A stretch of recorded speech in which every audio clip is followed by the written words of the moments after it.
रूबरू हो रहे हैं उनको झारखंडी जोहार। और दूसरे पैनलिस्ट को मैं सुन रहा था, मैं आपसे आग्रह करूंगा सुनील जी कि ये कोई पब्लिक रैली नहीं है, डिबेट है। डिबेट की अपनी मर्यादाएं होती है, उसी के तहत हम बातचीत करें।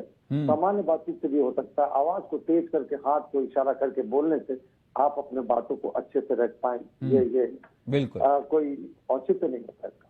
देखिए, कांग्रेस कहती है कि हमने आदिवासियों का भला किया, तो फिर ऐसा क्यों कि आदिवासी मंत्रालय बनने के लिए पूरे देश को 40-45 साल का इंतजार करना पड़ा। आदिवासी मंत्रालय का गठन सबसे पहले अटल बिहारी वाजपेयी जी की केंद्रीय सरकार के समय हुआ।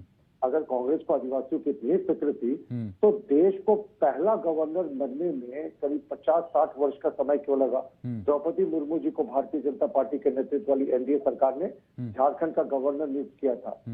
और अगर कांग्रेस आदिवासियों की इतनी ही हितैषी है तो देश के सर्वोच्च पद पर किसी आदिवासी को बैठाने में इनको 70 साल क्यों लग गए?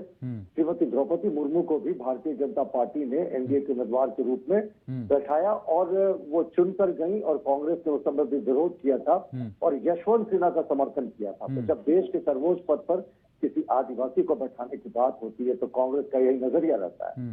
देखिए, मौजूदा सरकार के कार्यकाल के बारे में क्या कहना, इनके लिए आदिवासियत का मतलब सिर्फ और सिर्फ सोरेन परिवार है। ये government by the Soren, of the Soren, for the Soren है। और मैं इसलिए कह रहा हूँ कि आदिवासियों का हित इन्होंने खूब किया। माइनिंग लीज देने का बात हुआ तो जरूर माइनिंग लीज आदिवासी को दिया, और किसको दिया? मुख्यमंत्री हेमंत सोरेन ने खुद ले लिया, अपने भाई बसंत सोरेन को भी दिया।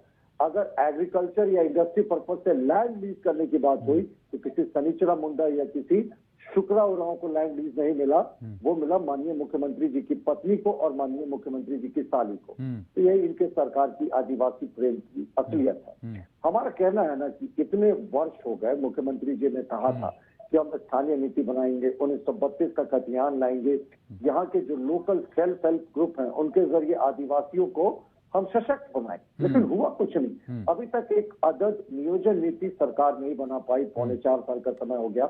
मुख्यमंत्री जी ने 4 बार गाड़ियां जरूर बदल दी, इनोवा से, BMW से, मर्सिडीज से, रेंज रोवर तक आ गए, लेकिन आदिवासी मूलवासियों के हित में एक स्थानीय नीति नहीं बना पाए। 1932 का खतियान भी ये ऐसा लेकर आए जो हाईकोर्ट ने पहले ही कहा था कि जब 2002 में बाबूलाल मरांडी जी 1932 का खतियान लेकर आए थे कि इसमें कुछ संशोधन करके लाना हो, तो ये उसी फॉर्म में लेकर आ गए और अटॉर्नी जनरल की राय पर गवर्नर ने फिर इस पर रोक लगाई। देखिए, हमारा कहना है ना कि आदिवासियों पर लगातार अत्याचार इस सरकार के कार्यकाल में बढ़ा है। अभी हाल में कम्युनिस्ट के एक बड़े नेता सुभाष मुंडा की दलादली चौक पर सरेशाम हत्या हो गई थी। दलादली चौक बिल्कुल रिंग रोड पर है और उस समय कम्युनिस्ट पार्टी के और तमाम हमारी पार्टी के भी तमाम लोग जो हैं वो उनकी आवाज पर गए थे। बड़े आंदोलन की, बस फाइनल 10 सेकेंड, बड़े आंदोलन की सुगबुगाहट हुई थी। कम्युनिस्ट पार्टी के सेंट्रल लीडरशिप दिल्ली से रांची आई थी, कलकत्ता से रांची आई थी, तब जाकर मुख्यमंत्री ने एसआईटी गठित की। लेकिन आदिवासियों की जो 5255 बेटियों की रेप केसेस हुए ना, एक मोटे आंकड़े के अनुसार उसमें 1/3 आदिवासियां हैं। डाइन मिसाइल के नाम पर आदिवासी बच्चे मारे गए। तो कहाँ आदिवासी को नौकरी मिली, कहाँ आदिवासी को जमीन की लीज मिली, कहाँ आदिवासी को माइंस एंड मिनरल्स की लीज मिली? और ये एरिया तो पेशा कानून के तहत है। मुख्यमंत्री जी तो 4.25 साल से है।